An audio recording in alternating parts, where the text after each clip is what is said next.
So, who knows how much it is to go to college, not including textbooks and all that? Who knows how much tuition is for, say, college like this? I don't. About 2,000. Well, according to a survey that College Board, College Board leads the SAT, ACT, all that stuff, and in-state college, public college, costs about $24,000 in tuition, not including textbook, housing, the food plans, all that. Anyone here have $24,000 to spend? No. On my Sharing is caring, my friend. On my Xbox. Your Xbox. Well, college is costly. I think we can all agree on that. So, we need ways to come up with money to save money, try and get a head start.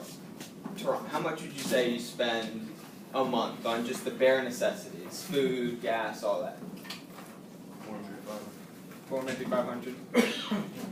What about you? How much do you spend a month? Oh, I'm flustered.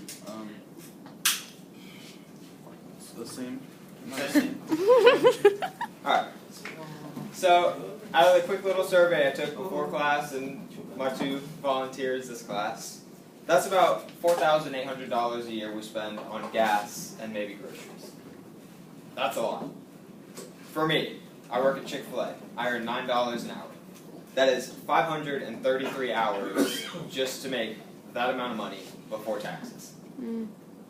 Would you guys be willing to work 533 hours just to pay for gas? Heck no. No? Yeah. Exactly. Ole. Ole? Alright. Well, I have a friend. She is my cousin's girlfriend. She works for Target. She just graduated from UF. She has a degree in business management. As soon as she graduated, Target came to her and they said, "We want you to work for us." So at 23 years old, she's working for Target. She is a human resource manager, and she makes $60,000 a year. Wow, She nice. set her wage. They told her, "You work for us, you can set your wage, set your hours, everything." She also works for a company called Rodan and Fields. Has anyone here heard of them? Have you guys heard of Proactive? Rodan and Fields is made by the same couple, the husband and wife, that make Proactive. So it's more designed towards adults, as if Proactive is more designed towards kids. She is like a sales consultant and everything. She goes out, gets people to come work for her, come help sell these products, and she sells the products. And she makes around $2,000 to $3,000 a month extra, just on that. There are different ways that you can stock up your money. You can make your money, earn it, and save it for, say, you got to pay $24,000 for college. And Emily picked up this little second job just so she could have the extra money to set aside. Yeah, $60,000 a year is nice, but an extra $24,000 a year to save up for emergencies is even nicer. Just think, $24,000 for college, and she makes that with this little side job in a year. Wow. But you got to know how to save it, and save it smart, invest it if you want, and kind of prioritize really. I know everyone in here in college, and you gotta have a social life, you gotta have time for homework, you gotta have a job and all that, and a lot of people don't really prioritize it, and you fall out of loop. You have to sacrifice, say, time for homework so you can go out and have fun with friends, or sacrifice having fun with friends for having a job and all that. And that doesn't always have to be the case. You don't really have to give up one thing completely just to be able to fit the other two. And a lot of people don't really realize that. Now, for me, I am still senior in high school. I go to Steinbrenner High School. I am graduating high school with 33 college credit hours. Wow. I will be going to USF. USF offered me a scholarship because since my sophomore year, I've been here at HCC every semester taking classes. And I looked up on HCC's website how much money I've saved to date, because dual enrollment's free, textbooks and everything. And I've saved my parents about $4,000 just with these few classes I've taken through HCC. So that's $4,000 that I have to spend on something else, on gas, food, all that. That's awesome. A lot of kids really don't take advantage of that dual enrollment. Did anyone here do dual enrollment in high school? You did? Yeah. How'd you like it? big when I was in It wasn't. They still don't push it. They push the AP, and Just stupid. yes, AP. I don't like AP because got an end of the course exam. The work is a lot harder. But I took dual enrollment, so I've saved my money, and I still have time to prioritize between a social life, a job, and all the homework I have to do. But if you have that extra time, if you're able to prioritize, you can get a second job like Emily did. You can work for, say, Rodan and Fields selling products. She sits at home. She will sit at home on the computer eating dinner, just sending messages out on Facebook, reaching out to people, contacting people, bringing them in to her little loop.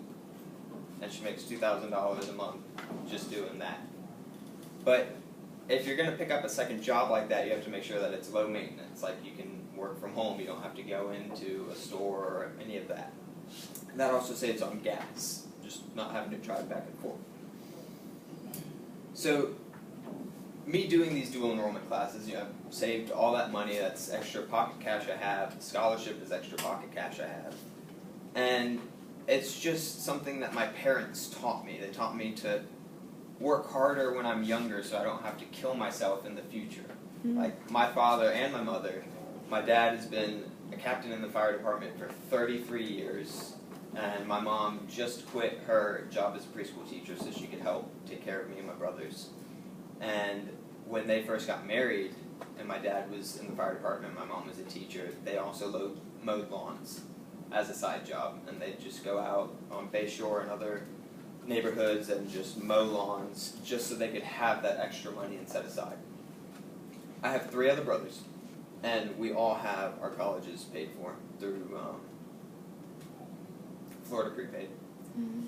Just because my parents worked harder when they were younger and were able to save all that money for us and to set aside for emergencies. Now, if everyone recalls my story, my speech from a few weeks ago, how we spilled hydrofluoric acid in the car, it ate up the car, $3 in acid cost us $17,000 in a vehicle. Well, we ended up having to, like I said, total the vehicle because the damage was beyond repair. It ate through the glass, ate through the seats, ate through the wiring. They don't make the wire harnesses for the car anymore. So we just bought another car because we were short on a car, we needed a car. And that cost $17,000 out of pocket because the insurance company hasn't compensated us for the incident yet. And we just got a new air conditioner as well, which cost $5,000. So it's $22,000 right there my parents just had to dish out. And it hurts. I can say it does hurt because, we have to cut back on some of the things we eat, can't have all this junk food and all that because we just spent $22,000 within the span of a month. But we're not broke because my parents were able to work harder when they were younger and save up their money for times like this, where they knew if they would spend foolishly and go out and have fun and get drunk and go with friends and go across country on this vacation this year and next year this vacation, that we wouldn't have the money for emergencies like this. So like I said, work harder when you're younger. Try and prioritize your time. So when you are older and something happens to a car, or your air conditioner, or your water, because that will happen when you buy a house, things will start to go out. Work harder and save up that money, just so you get a little head start in life. Anyone have any questions?